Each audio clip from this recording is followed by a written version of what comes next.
Alright, ladies and gentlemen, welcome to WWE Hell in a Cell 2016 predictions video. Before I get into the matches and giving my overall opinion of what's going to happen before it happens, I'd just like to say one thing. This freaking pay-per-view build-up, outside of maybe the Women's Championship match, which actually was a little bit redundant and repetitive, having Charlotte and Sasha Banks constantly have freaking match after match after match, not really doing anything different, maybe going in a different path and coming back to the storyline, sticking through this for 3 fucking months, was really retarded, but it's about the only thing that has had any kind of storyline development. The freaking Seth Rollins, Kevin Owens, it seems like the list for Chris Jericho seems more important than the World Championship that Owens and Seth Rollins is competing over. So that seems like a real load of shit. But the only thing it's got going for it is just how they perform in the ring. The United States title match between Reigns and Rusev, my God, this is overdone with and played out. It was a little bit, the match between those two a couple of times were pretty good, but outside of that, the rest of it was nonsense, retarded, and just a waste of time and just a gimmick match for them to fill in for the card. That's all there needs to be said about this. Everything else seems pretty bland, pretty whatever.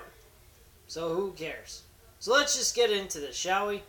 The pre-show is actually going to have Cedric Alexander, Lince Dorado, and Sin Cara versus Tony Nese, Drew Gulak, and Ari Daivari in this match. Cruiserweight action, 6-man tag team match. Not a bad match, I guess. I mean, it's not all that big of a deal if they had it or they didn't have it. But who cares? I think the match is going to be alright. Cedric Alexander's team is going to win that match, I believe. Or maybe Tony Nese might actually pick up the victory for his team because he's actually a pretty good performer. So, getting into things, the exact order that I think this pay-per-view is going to run as, here's the deal. First match that should go on the air is a Cruiserweight title match.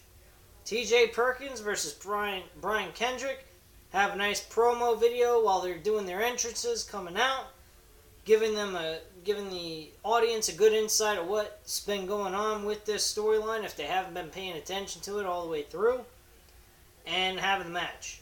The man that wins will be the champion, TJ Perkins, retaining the Cruiserweight title.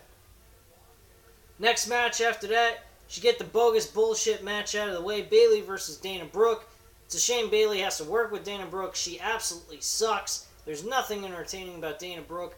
I wish that she had the opportunity to work with Alexa Bliss or Becky Lynch, for that matter. But, unfortunately, she has to work with Dana Brooke in this match, and that's what she's given. Bayley walks out with the victory. 1, 2, 3. The next match after that, I believe that should occur, should be the Tag Team Championship match. That match between the New Day and Cesaro and Sheamus will be straight up simple and to the point. Cesaro and Sheamus are going to lose to the New Day. There's no doubt about it. Yes, it's about time Kofi and Big E lose the tag team titles, but to have them lose the tag team titles to Cesaro and Sheamus, pretty fucking dumb. It's a shame that I'm saying that Cesaro shouldn't get a chance to be a champion, but with Sheamus and those two storyline competing against each other that led to nowhere for them to just become tag team partners and them absolutely hating each other, it's just a Chris Benoit, Kurt Angle ripoff, and there is nothing in comparison to the Kurt Angle, Chris Benoit storyline that led to them being tag team champions on SmackDown, then losing the tag team titles, trying to get the titles back. They were constantly bickering and arguing. They had a 3-week title reign as tag team champions on SmackDown. and then eventually they'd end up becoming enemies at the Royal Rumble for the WWE Championship, which actually, that match in 2003 was a all-time match of the year event. That match outdid every match throughout 2003. It was the best match on the card. I absolutely love that match. Love it to this day, 13 years later from now. Not to get off track, but I was just trying to state a point. But yeah, Sheamus and Cesaro, there ain't no fucking way either one of these two deserve to be tag team champions. The way they were put together, absolute garbage. Don't agree with it. Don't feel like them being champions would ever work out. So New Day retain their titles. I think then the next match that will happen is Roman Reigns and Rusev for the United States Championship.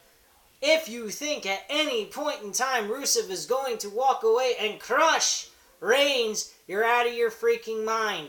It ain't happening.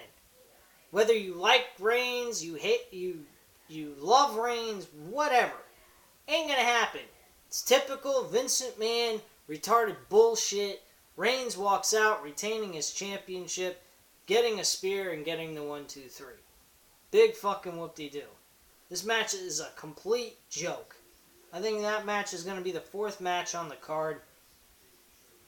At that point, I think Enzo, we're going to have, probably from there, we're going to have, I'm checking things out here. Probably Enzo Amore and Big Cass versus Luke Gallows and Carl Anderson. And that match is actually a toss-up. That match might actually turn out to be decent.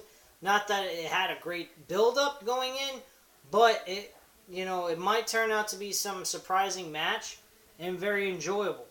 So I don't know. Depends on how Vince McMahon does it, how he says it, how it goes, whatever. My opinion, just to take a guess, I think if they really want to, I think it was a bad idea to put these two tag teams together.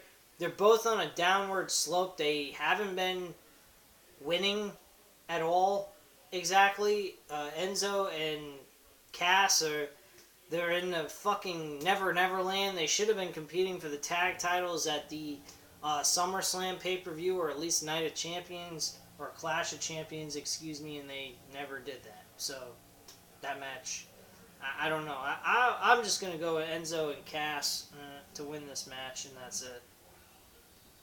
From there, I believe we're going to probably get Sasha Banks versus Charlotte for the Women's Championship in the Hell in a Cell.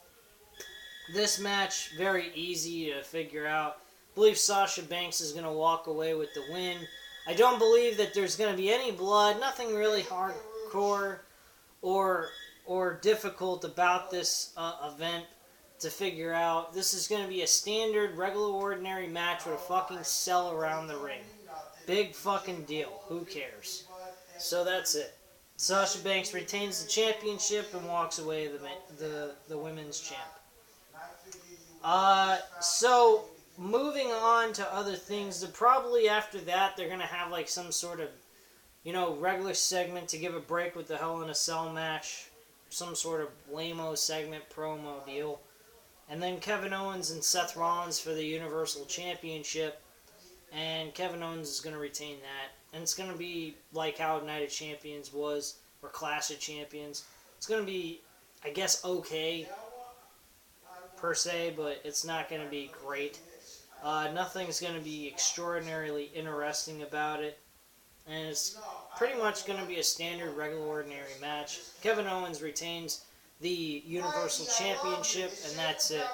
So anyway, ladies and gentlemen, thank you very much for watching. I hope you enjoyed the video, and I hope you enjoyed it. Leave your comments and opinions down below, and hit the subscribe button. Thank you very much, and have a great day.